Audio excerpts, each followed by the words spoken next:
Please will you pray with me? May the words of my mouth and the meditations of our hearts be acceptable to you, O God, our rock and our Redeemer. Amen. If I'm being honest, my first reaction to this gospel was to be offended. Perhaps it's not fair to say this was my reaction. It was the reaction of the skeptic in me. But my inner questioner is powerful. Her reactions and mine have become one and the same. And we got to wondering, why didn't Jesus just answer their question? He's the Son of God. He can explain his authority. I soon realized that Jesus was upset, not because people were questioning his authority, but because they lacked trust. They lacked faith. This realization may have cleared things up for me, but it didn't make them seem any better. What if these people had been misled by their faith? What if they felt like they had? Didn't they deserve more than judgment and to be compared to people Jesus considered sinners? What about the times I struggled with my faith and felt I'd been misled? Was I looked down upon and condemned too? I felt my own faith being tested long before I developed any concrete beliefs in God. My world was constantly changing, testing my faith with every life experience. I became a hardcore pessimist by the age of 9 and worried whenever I found myself allowing hope in. However, there was one day when I had no choice but to cave to my faith. The first day of school. I don't remember my first 3 days of school, but I can figure out my feelings on them thanks to my mom's Instagram page.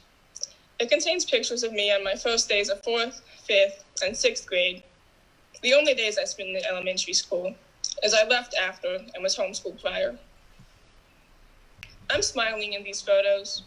It's a genuine smile, drawn with the same pencil that drew a line between nervousness and excitement. My faith is one in these pictures, and it shines through my chubby cheeks and the gaps in my teeth. I can feel my excitement through these images. They remind me of my desires back then, a desperation for a quirky, loyal best friend that every girl in the media gets when she's my age. I was nervous, of course, that I was wrong, that I wouldn't discover myself, wouldn't make a ride or die best friend, that nothing would come true the way I thought it would. But my hope always managed to convince me that that year was my year. And yet it never was. My relationships were far from the easy cookie-cutter conversations that books and TV prepared me for. The girl I considered my best friend let me down many times, as I'm sure I did her. I warded off any sliver of self-awareness, so much so that I found myself despising every strength, but still thinking I was superior to my peers when there was no reason for either. This isn't to say it was all bad. I didn't spend 540 days completely miserable, but it was bad enough, just enough to tip the scale away from hope and faith into nerves and fear. The summer before I started 7th grade, my faith was at an all-time high, yet lower than I had ever seen it. I started prioritizing church, and I prayed frequently, but I did these things not because I was faithful, but because I was scared, because I knew that my faith and hope had lied to me, and I was sure that would happen again. So I pleaded with God, begging that I wouldn't be led astray. Faith was not blocking me from fear. My fear was forcing me into faith.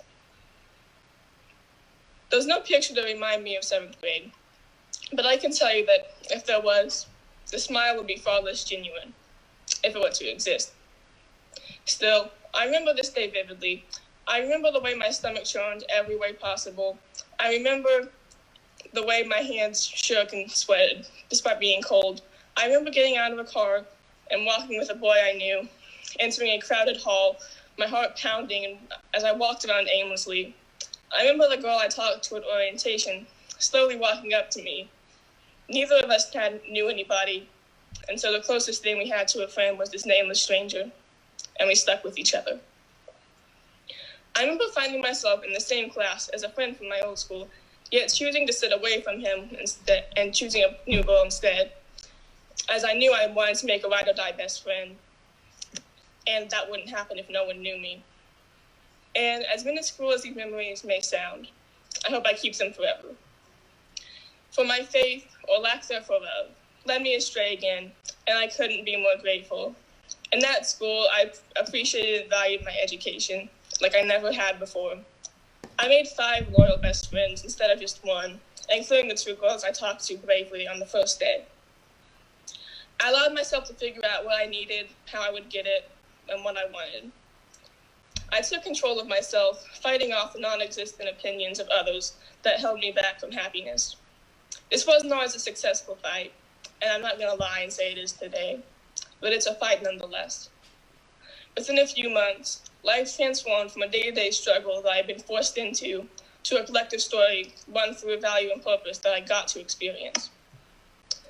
And then a global pandemic struck, and I had to re-examine my faith, as did everybody, some more than others.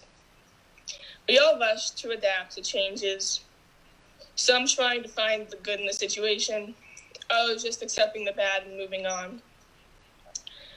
It was a face-shaking experience, I'm sure, one that threw a curveball after another, just as we started to find hope. And now we face more challenges as we return to school, or watch our children go back to school, or struggle to support children and parents in our own lives, while we have our own struggles. It's a balance that we're trying to strike for sure. And our faith is part of that, as we're in a time that we desperately need to trust that everything will work out, that trust is the only thing keeping us sane.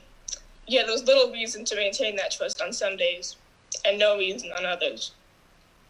All this to say, faith is complicated.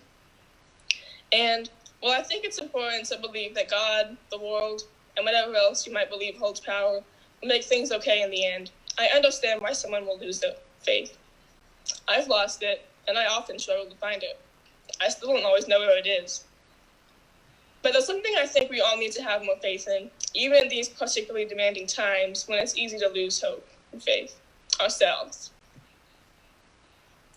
Beloved, we are smart and powerful, we're talented, we're special, yet we don't know it. We cast aside our magnificence because we're scared to accept it. We're scared of the responsibility that comes with greatness. We're scared of our power. We're terrified of failure and terrified to succeed. We're scared we won't deserve something, and we're scared we won't get what we deserve. We don't even try. We reject ourselves before someone can reject us. God forbid, accept us. But beloved, today I challenge you to accept your greatness. Take that responsibility and claim your power. Own your purpose, the one you created. Have faith in yourself, your greatness, your strength, all your abilities. Because our faith is important, and sometimes we need to trust that everything will be okay in the end. Because it probably will. But sometimes our faith will be challenged. Sometimes we'll lose it, and we'll struggle to find it again. And that's okay. But when you embark on that search for your faith, when you prepare for your test, make sure to have faith in yourself. Make sure to trust your abilities. Make sure you're faithful in all your greatness. For we, beloved, are beautiful, powerful, growing beings in every stage of our faith. We're always doing the work to better ourselves, and we're always doing the work to be the great creatures that we are. And that's work that we deserve to take pride in. So take it as faithfully as you can. Amen.